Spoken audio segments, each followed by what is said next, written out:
Duty నుంచి ఇంటికి వెళ్తా అంటే ఇదిగో ఇట్లా కనిపించింది. ఇవి ఇట్లా ఎందుకు పెడతారో మీకు తెలుసా? మన పెద్దలు ఏం చెప్తారు, ఫర్ సపోజ్ ఇంట్లో ఒక వ్యక్తికి బాగాలేదు, ఫీవర్ లాంటివి వచ్చినప్పుడు హాస్పిటల్స్ కి తిప్పుతాం. ఏదో కారణం వల్ల హెల్త్ ఇష్యూ తొందరగా సెట్ అవ్వదు, తగినం పట్టాడు అంటారు తెలుసా మీకు? స్థానికంగా ఉండే ఒక పెద్ద మనిషి మీ మీద ఎవరో కూర్చున్నారు, ఎవరికైనా చూపెట్టాలంటారు. ఇక మనోళ్ళు గాబార పడిపోయి దగ్గరలో ఉండే పలానా ఆయన చూస్తాడు కదా, చలో పోదాం పని తీసుకొని పోతారు. ఆ పెద్ద ఆయన ఒక ముగ్గు పోసి ఒక నల్ల కోడి పెట్టి ఇవన్నీ పెట్టి ఇగో పలానా ఆయన నీ మీద కూర్చున్నాడు అని చెప్తాడు. ఇప్పుడు నేను ఎల్లగొడతా అని చెప్తాడు. చెప్పి వీపు మీద గట్టిగా 2 దెబ్బలు కొడతాడు. ఆ వ్యక్తి భయానికి స్పృహ తప్పి పడిపోతాడు. అప్పుడు మనం ఏమనుకుంటాం, మన మీద ఉన్నది వెళ్ళిపోయిందని అనుకుంటాం. కానీ నిజానికి మన భయాన్ని, మన అమాయకత్వాన్ని వాడు సొమ్ము చేసుకుంటాడు. ఇలాంటివి నమ్మి మంత్రాలు చేస్తున్నాడని భార్యాభర్తలను ఇద్దరిని కాల్చిన సందర్భం కూడా ఉన్నది.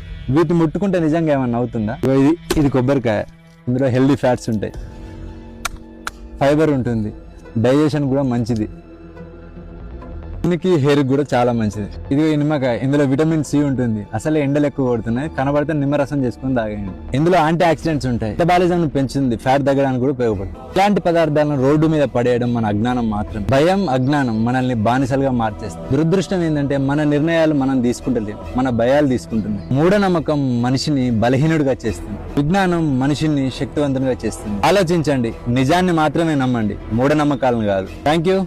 జై హింద్.